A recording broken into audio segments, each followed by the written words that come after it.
At my parents' anniversary dinner, my sister gave a toast, thanking them for raising an only child. My mother lifted her glass, and my father beamed. So I stood up and said something that left the whole table stunned. I hadn't gone there with the intention of stirring up drama. If anything, I came hoping to make amends, to finally show them that I could rise above it all, be the mature one. The venue was exactly what you'd expect from a couple who once bickered about whether their dog deserved a middle name. Elegant, pristine, a touch too beige. The kind of place where the waitstaff speak in whispers, and the food isn't eaten so much as admired from a tasteful distance. I arrived 3 minutes ahead of schedule, but still somehow felt late. My sister, of course, was already holding court. Hair immaculately styled, makeup picture perfect, commanding attention like she was running for office or recruiting for a new age cult. She greeted me with an air kiss and that breathy, patronizing voice she saves for major holidays and formal gatherings. "You made it," she said, like she'd just spotted a vague acquaintance waiting at a bus stop. I smiled back, the kind of smile that feels like a paper cut. My mother gave me a stiff hug, my father offered a nod, the sort of nod you reserve for when you run into your mechanic in the cereal aisle. Naturally, I was seated at the very end of the table, tucked beside a ficus and directly across from my cousin's new boyfriend, who introduced himself twice and still managed to get my name wrong. But I didn't protest. No eye rolls, no sighs, no glancing at the clock, no scene. I kept reminding myself that I had a purpose for being there, that maybe, just maybe, if I extended this one gesture, things might finally shift. Not perfect, but at least polite, tolerable. Because I'd brought something with me, something that mattered, something thoughtful, something generous that I had carefully prepared over the past few months. The envelope was still tucked in my bag, its corners worn soft from being handled over and over again. It wasn't just a check, it was a message, a quiet, heartfelt way of saying, despite it all, I still want a connection. Dinner began. The room buzzed with idle chatter, like an old fluorescent bulb. My sister spoke at length about a conference she'd presented at, and my parents hung on every word as though she were reciting the Constitution. When I shared that I'd launched a new freelance project, my mother blinked and said, "That's nice. Do you get health benefits with that?" By the time the soup hit the table, I had responded to exactly 2 questions, neither one about me. Then came the toast. My sister stood, glass lifted, smile expertly dialed in. "I just want to say thank you to everyone here tonight," she began, "for coming to celebrate the two people who raised me into the woman I am today." Applause followed. I clapped too, like a trained seal on cue. "And especially," she went on, turning toward our parents with the same carefully curated warmth, "I want to thank them for raising the most amazing only child anyone could ever ask for." And then, nothing. I paused for a moment, waiting, hoping that someone might chuckle, that my mother would gasp and say, "Oh my God, don't forget your sister." Or that my father might cough, clear his throat, do anything to break the silence. But instead, my mother raised her glass, and my father smiled, the same smile he wears in posed Christmas photos. Not even a flicker in my direction. I could have burst into flames, and the only reaction I'd get is someone asking the waiter to refill the water. That's when the sound in my ears went quiet, not dramatic, not cinematic, just a dull stillness, like I'd finally accepted a joke everyone else had been laughing at for years. I stood up before I even realized I was moving. I reached into my bag, pulled out the envelope, and walked calmly to the center of the room. No glass clinking, no preamble, just my voice, even and steady. "I had something prepared to give to the people who raised me," I said. "But I think there's been a misunderstanding." There was a ripple of confusion, heads turned. My sister's face went slack. My mother's lips parted slightly, like she wanted to say something, but couldn't quite find the tone that would make it charming. I turned toward the table in the back, where my aunt and uncle were seated, like second-string relatives who got the invite out of pity. They looked stunned. My aunt's hand fluttered too. Her chest.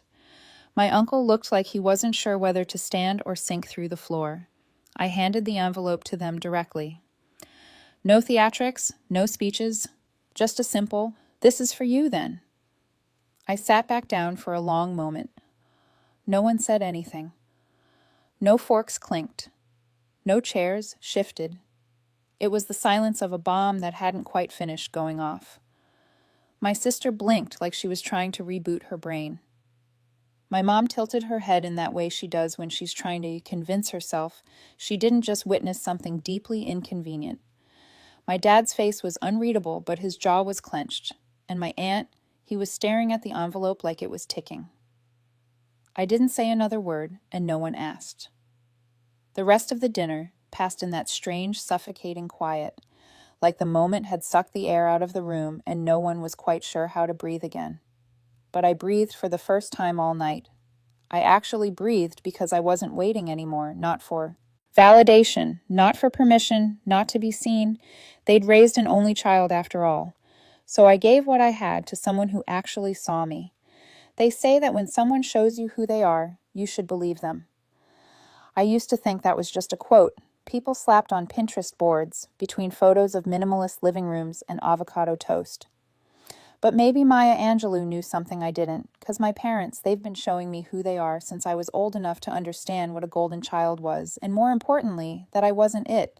The signs were always there, subtle at first, like the way my sister's macaroni art made it to the fridge, while mine was quietly repurposed as a grocery list, or the way my parents clapped when she sang off-key in a school play but said nothing.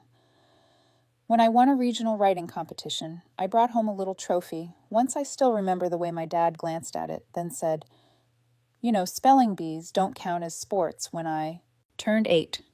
I asked for a bike. My sister got a pink one with streamers, a matching helmet and training wheels.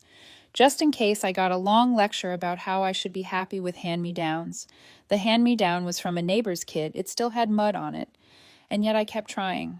I thought maybe if I was quieter, easier, more helpful, maybe that would earn me a little space, so I babysat, cleaned the kitchen without being asked, and brought home good grades, straight A's. Mostly my mom called them bare minimums. When my sister got a B+ in history, there was cake. When I graduated high school, my parents forgot to book the restaurant. They promised we ended up eating at a fast food place. Because as my dad put it, the fries are better anyway. My sister's graduation, they rented a private hall. There was a slideshow, speeches, even party favors with her name on them. You'd think she was giving a TED talk, not picking up a diploma. But I didn't crack. I told myself I didn't need all that. That wasn't that kind of person that I was fine keeping my head down. I didn't realize that what I was actually doing was shrinking silently daily, and with practice, my aunt and uncle saw it first.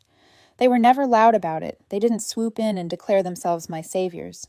But they were there in all the small, quiet ways that matter. They used to babysit me when my parents wanted a break. I think I was 5 the first time they picked me up.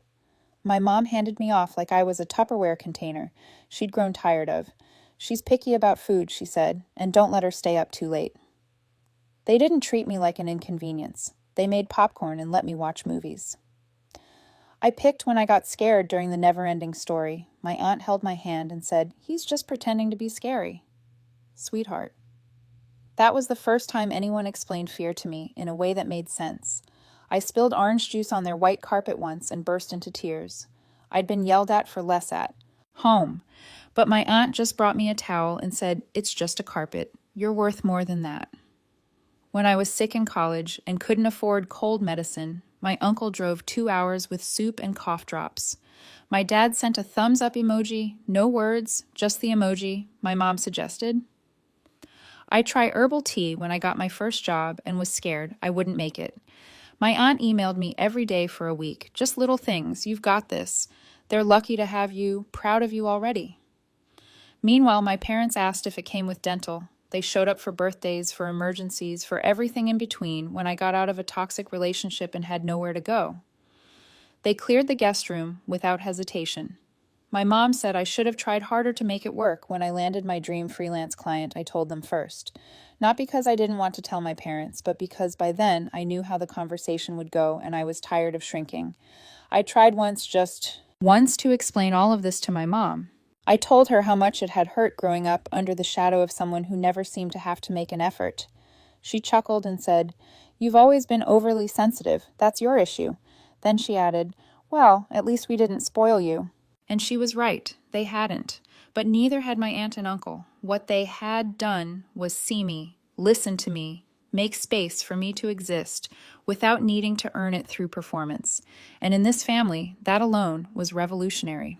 There was this moment, just a few weeks ahead of the anniversary dinner, when I was sitting at their kitchen table sipping coffee and suddenly realized I felt more at home there than I ever had in the house where I was raised. My uncle was in the middle of some goofy story about setting off the smoke alarm trying to make pancakes. My aunt rolled her eyes at him, but couldn't wipe the smile from her face. They had that natural ease that only comes from loving someone without needing to change them. I half joked, half confessed, "I used to wish I was yours." My aunt looked at me over her mug and said, "But you are." That moment took up permanent residence in my chest. As I walked into the anniversary dinner, I didn't have a plan to speak. I didn't intend to do anything at all. Sure, the envelope was still in my bag, but in my mind, it was still meant for my parents. Some quiet part of me was holding on to the possibility that maybe, just maybe, they'd surprise me. Instead, they erased me. Softly, publicly. And for the first time, I allowed myself to accept what I'd always known. I hadn't been unseen because I failed to shine. I was unseen because they refused to look. So I turned my gaze elsewhere, and what I'd been seeking all along, I found it. The envelope hadn't been opened. I knew because the following morning I received a text from my aunt. Just a single question mark. No words, no emoji. Just that small, curled symbol of confusion that somehow spoke volumes. I waited an hour before I returned the call. They answered on speakerphone. I could hear my aunt's breath before she spoke. "We haven't opened it." I smiled, though they couldn't see. "You can." My uncle cleared his throat. "Are you sure? We don't want to cross a line." "You're not," I said, leaning back on the couch and gazing at the ceiling. "You never have." They opened it together. I heard the rustle of paper, then stillness. No gasp, no exclamation. Just silence. A silence that made my chest feel weightless. I had transferred $50,000 into a joint account in both their names. No catch, no fine print, no clever legal tricks, just a quiet offering of repayment for all the gentle kindnesses they never once asked to be compensated for. And then came the whisper, "No, no, sweetheart. This can't be right." "It is," I replied. "You were planning to give this to them, weren't you?" I was. There was more silence. And then something gave way. Not like a dam collapsing, but like a thin pane of glass finally giving in after years of quiet strain. My aunt's voice shook. "But we didn't do anything to deserve this." "You didn't have to," I said. "You showed up. You loved me. You saw me. That was more than enough." Then my uncle spoke, his voice soft, almost sacred. "You don't know what this means to us." "I do," I said gently. "That's exactly why I did it." I assumed that would be it. A clean conclusion. A single act of clarity wrapped in quiet peace. But of course, that's not how things work in my family, because 5 hours later, my phone lit up with calls. The first one was from my mother. I didn't pick up. The second came with a voicemail. I played it on speaker while I folded laundry. "You made your point. This is some kind of stunt. It wasn't funny. Call me back." The third call came from my sister, that one. I definitely didn't answer. Then came the text, "Sister, was that real? Like the money you were actually going to give them that much? Why them? They didn't even raise you. You're being dramatic. You humiliated us." I didn't respond mostly because I was too busy laughing, the kind of laugh you only let out when something ridiculous finally folds under the weight of its own absurdity. By that evening, my dad had gotten involved. He doesn't usually text. He considers full sentences of feminine and emojis leftist propaganda. But I guess the situation called for a breaking protocol, Dad. "We need to talk face to face, not like this," which in dad speak translates roughly to, "I don't know how to spin this yet, but give me time." What followed was what I call the regroup phase. My parents closed ranks, spun the story, tried to contain the spread. I got messages from 2 cousins I hadn't heard from in years. Cousin 1, "Hey, I heard there was drama at the dinner." "You okay, cousin?" 2, "Oh, what did you say to Aunt Lorna?" "Mom's freaking out." Aunt Lorna. Of course, see, my parents didn't just stew quietly. They activated the family network like a political campaign. Suddenly, I was the unstable one, the emotional daughter, the attention seeker. But I didn't bite. I didn't explain. I didn't send my own version of events to the group chat. I just let them twist in their own silence. Then came the unannounced visit. It was mid-afternoon. 2 days after the dinner, I opened the door, and there they were, my parents, my mother, in her pressed blouse and pearl earrings, my father standing like he was about to ask me to step outside and look at his grill setup. I didn't say anything. I just leaned on the doorframe. "We'd like to come in," my mother said. "No." She blinked. My dad looked past me into the living room like I was hiding state secrets in the couch cushions. "You don't want to talk this through?" he asked.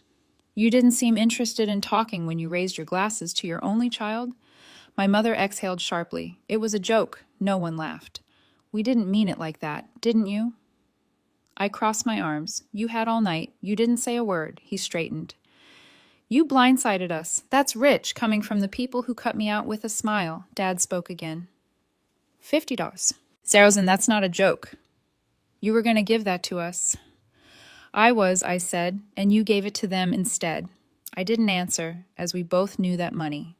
My mom said, voice tightening, "Could have helped us retire early, pay off the car, your father's medical bills." "I know," I said. "That's why I saved it." He stared at me, unblinking. "So what changed?" I smiled, not kindly. "You toasted to your only child." She looked away. My dad clenched his jaw. "So this is revenge?" "No," I said. "This is recognition. I gave my thanks to the people who earned it. You're throwing away your family." "I'm finally choosing one." They left after that.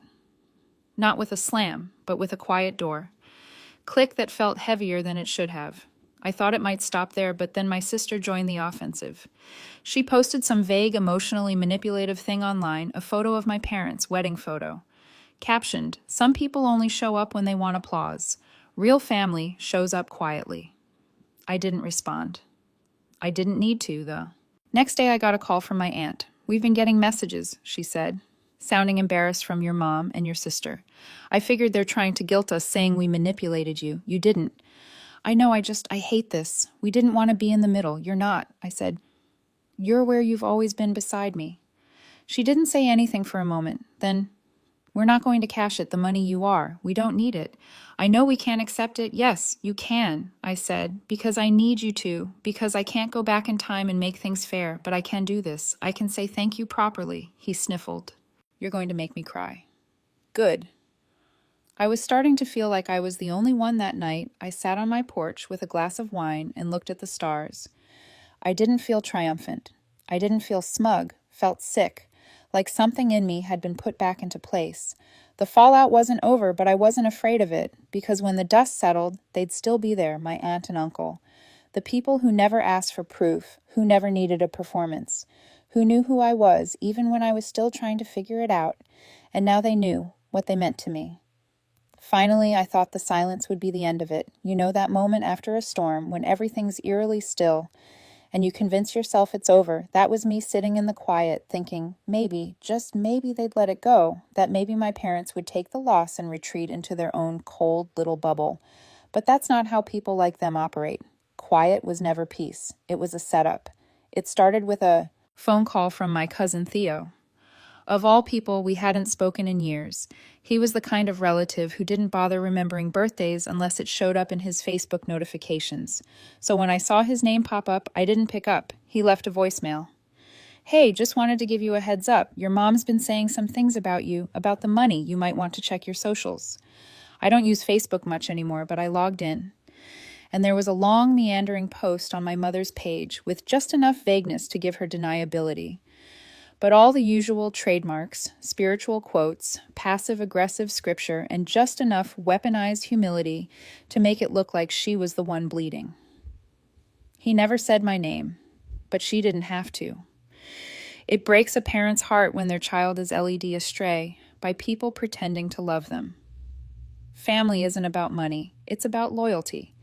We did our best, and now we're being punished for it. Sometimes evil wears a smile. Beneath that, the comments piled up: church friends, old neighbors, acquaintances with too much time and too little information praying for your family.